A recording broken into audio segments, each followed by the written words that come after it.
आज के हमारे टॉपिक में हम देखेंगे difference between leakage and injections. इससे पहले हमने 2 सेक्टर इकोनॉमी पढ़ा, 3 सेक्टर सर्कुलर फ्लो पढ़ा था, circular flow in 2 sector economy पढ़ा, circular flow in 3 sector economy पढ़ा। अब उसी से रिलेटेड अगला कंसेप्ट है हमारा लीकेज एंड इंजेक्शन। अब लीकेज एंड इंजेक्शन होते हैं, देखो वर्ड से पता लग रहा है लीकेज क्या होती है, जब कोई चीज लीक हो रही है। लीक का मतलब विड्रॉ रही है, निकल रही है वहां से, ठीक है। इंजेक्शन क्या होता है, इंजेक्शन से क्या होता है, हम चीजों को इंसर्ट करते हैं, वापस इंट्रोड्यूस करते हैं, इंजेक्ट करते हैं, इंसर्ट करते हैं। तो इंजेक्शन का वही काम है। अब यहाँ पे निकल क्या रहा है और इंजेक्ट क्या हो रहा है, विड्रॉ क्या हो रहा है और इंजेक्ट हो क्या रहा है। यहाँ पे हम बात कर रहे हैं पैसे की, मनी की। तो लीकेज क्या हुआ, लीकेज हुआ विड्रॉ ऑफ मनी, पैसा निकलना कहां से, सर्कुलर फ्लो से। हमने वो जो सर्कुलर फ्लो पढ़ा था, इस तरह से एक सर्कुलर फ्लो पढ़ा था हमने, हाउस होल्ड और फर्म के बीच में इस तरह का एक सर्कुलर फ्लो पढ़ा था हमने, ठीक है। तो इस सर्कुलर फ्लो में से जब पैसा निकलना शुरू हो जाए, ठीक है, जब मनी जो है वो विड्रॉ होना शुरू हो जाए, उसको कहा जाता है लीकेज, ठीक है। लीकेज का कंसेप्ट क्लियर हुआ सबको। अब होती क्यों है ये, पैसा निकल क्यों रहा है। देखो हमने पढ़ा था, जब भी हमारे पास कोई पैसा आता है उसको हम 2 तरीके से यूज करते हैं। एक तो उसकी कंजम्पशन करते हैं, दूसरी हम क्या करते हैं, सेविंग्स, ठीक है। मतलब अगर ज्यादा कंज्यूम करेंगे, ज्यादा पैसा खर्चा करेंगे, मतलब डिमांड ज्यादा है, चीजों की डिमांड ज्यादा कर रहे हैं तभी ज्यादा खर्चा कर रहे हैं। और अगर पैसा कम खर्चेंगे तो उसका मतलब चीजों की डिमांड कम कर रहे हैं। तो जब हम चीजों की डिमांड करना कम कर दें, ज्यादा पैसा सेव करें, कम पैसा कंज्यूम करें, उस वक्त क्या होता है, लीकेज होना शुरू हो जाती है। सर्कुलर फ्लो से पैसा निकलना शुरू हो जाता है। देखो हमने समझा था, हाउस होल्ड के पास जो इनकम आती है, जब वो कंज्यूम करेगा तो वही दोबारा फर्म के पास जाएगा, और फर्म जो प्रोडक्ट बनाएगी हाउस होल्ड कब खरीदेगा, जब वो पैसा फिर से कंज्यूम करेगा, खर्च करेगा। तो जब अब सेव करना शुरू कर दिया, हाउस होल्ड ने ज्यादा पैसा सेव करना शुरू कर दिया, खर्च कम कर रहे हैं और सेविंग ज्यादा कर रहे हैं, तो इसका मतलब डिमांड कम कर रहे हैं। तो जब डिमांड कम कर रहे हैं तो उसका क्या मतलब होगा, लीकेज हो रही है। हमारा जो सर्कुलर फ्लो है उससे जो पैसा है वो बाहर निकल रहा है। So it implies decrease in level of demand. जब डिमांड कम होगी तो सर्कुलर फ्लो से पैसा क्या होगा, लीकेज होना स्टार्ट हो जाएगा, और इससे इफेक्ट क्या होगा, रिड्यूस फ्लो। जो फ्लो है वो रिड्यूस होता जाएगा, ठीक। ये कंसेप्ट है लीकेज का। उसी तरह से इंजेक्शन का कंसेप्ट, इंजेक्शन क्या हुआ, पैसा डालना, इकोनॉमी के अंदर ज्यादा पैसा इंजेक्ट करना, पैसा इंट्रोड्यूस करना, पैसा डालना। और पैसा ज्यादा इकोनॉमी के अंदर, उस सर्कुलर फ्लो के अंदर ज्यादा पैसा कब जाएगा, जब हम ज्यादा खर्चा करेंगे, ज्यादा कंजम्पशन करेंगे, और जब कंजम्पशन ज्यादा होगी तो डिमांड ज्यादा होगी, ठीक है।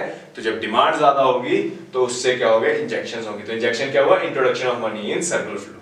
सर्कुलर फ्लो के अंदर पैसे को इंट्रोड्यूस करना कब होता है, increase in level of demand. जब लेवल ऑफ डिमांड ज्यादा होगी तो इंजेक्शंस होंगे, और इससे होगा क्या, इंक्रीज इन फ्लो। जो फ्लो है वो इंक्रीज होगा। So this was the concept of leakage and injections. Next अब हम बात करेंगे स्टॉक और फ्लो कंसेप्ट की, ठीक है। इससे पहले हमने पढ़ा लीकेजेस और इंजेक्शंस पढ़ा, अब हम स्टॉक और फ्लो के बारे में पढ़ते हैं। अब स्टॉक और फ्लो क्या है, देखो स्टॉक क्या हुआ, unsold good at a particular point of time.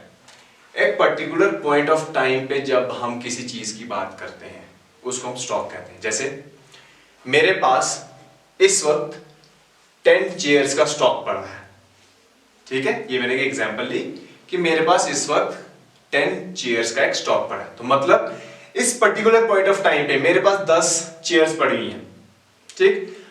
जैसे यहां पे मैंने लिखा है unsold good at a particular point of time. मैं एक दुकानदार हूं जिसका चेयर्स का बिजनेस है, ठीक है। मैं एक दुकानदार हूं जो चेयर्स का बिजनेस करता है, चेयर्स बेचता है। मैंने 100 चेयर्स मंगवाई थी। इस पर्टिकुलर पॉइंट ऑफ टाइम पे एट प्रेजेंट मेरे पास सिर्फ 10 ही है, मेरे पास 10 चेयर्स का स्टॉक है। इस चीज को कहा जाता है स्टॉक कंसेप्ट, ठीक। Unsold good at a particular point of time. एक पर्टिकुलर पॉइंट ऑफ टाइम पे आपके पास कितनी चीज अवेलेबल है, 100 कुर्सियां मंगवाई थी, अभी 90 सेल होगी, अनसोल्ड कितनी है, 10। वो 10 कुर्सियां भी मेरे पास पड़ी हैं, वो 10 चेयर्स अनसोल्ड मेरे पास इस पॉइंट ऑफ टाइम पे अवेलेबल है, वो मेरा क्या है, स्टॉक है। तो स्टॉक क्या हुआ, unsold goods at a particular point of time. Clear. Measured at a particular point of time, एक पर्टिकुलर पॉइंट ऑफ टाइम पे मेजर किया था। जैसे मैंने अभी बात की कि इस पॉइंट ऑफ टाइम पे, at this very particular point of time मेरे पास 10 चेयर्स अवेलेबल है। सो ये एक पर्टिकुलर पॉइंट ऑफ टाइम की बात करता है। It is a static concept, ठीक है, मींस ये कंसेप्ट जो है वो स्टैटिक है। क्लियर? अब स्टैटिक का मीनिंग क्या हुआ?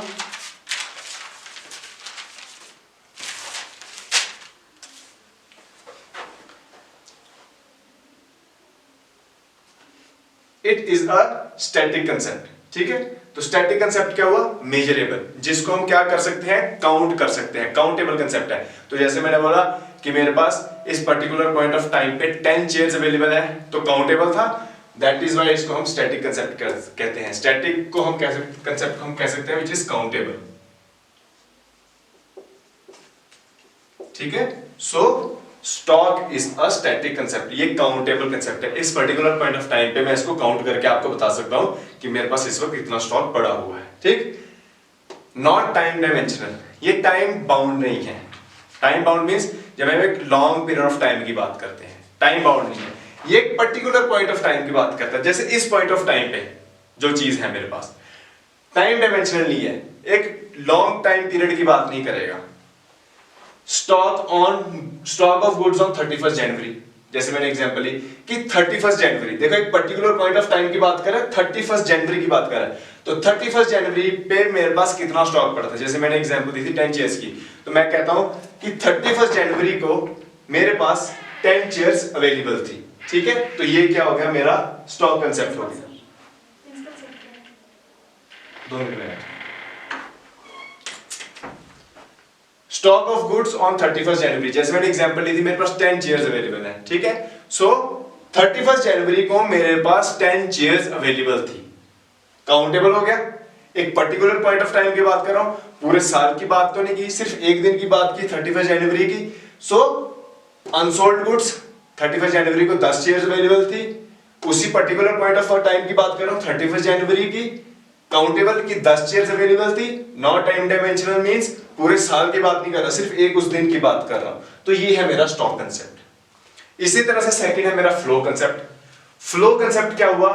जब हम एक पीरियड ऑफ टाइम की बात करते हैं, अब जैसे मैं एग्जांपल लूं पूरे साल की, पूरे ईयर की बात करता हूं कि पूरे ईयर में मेरे पास कितना स्टॉक आया। मैं कहता हूं पूरे एक साल में मेरे पास 1000 चेयर्स आई थी। तो मैंने एक पूरे टाइम पीरियड की बात की है, साल की बात की है, एक पीरियड की बात की है, पर्टिकुलर पॉइंट ऑफ टाइम की बात नहीं कर रहा हूं। तो ये मेरा क्या है? फ्लो कंसेप्ट, जहां पे मैं पीरियड ऑफ टाइम की बात करता हूं, एक long period of time, particular point of time की बात नहीं कर रहा।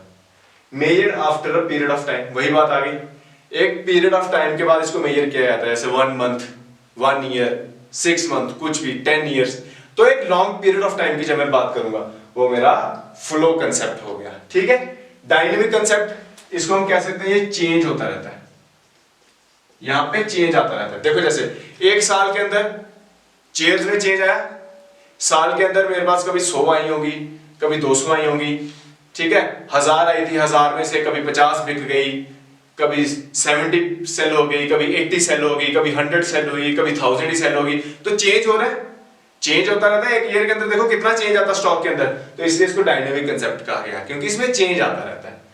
टाइम डायमेंशनल, ये एक टाइम बाउंड कंसेप्ट है। लॉन्ग पीरियड ऑफ टाइम की बात की, जैसे हमने एक ईयर की बात करें हम यहाँ पे, तो टाइम बाउंड है, तो इसलिए टाइम डायमेंशनल है। एंड लास्ट एग्जांपल जो हम ले सकते हैं, stock of goods over year, कि एक साल के अंदर, 1 ईयर के अंदर जो मेरे पास स्टॉक ऑफ गुड्स अवेलेबल था।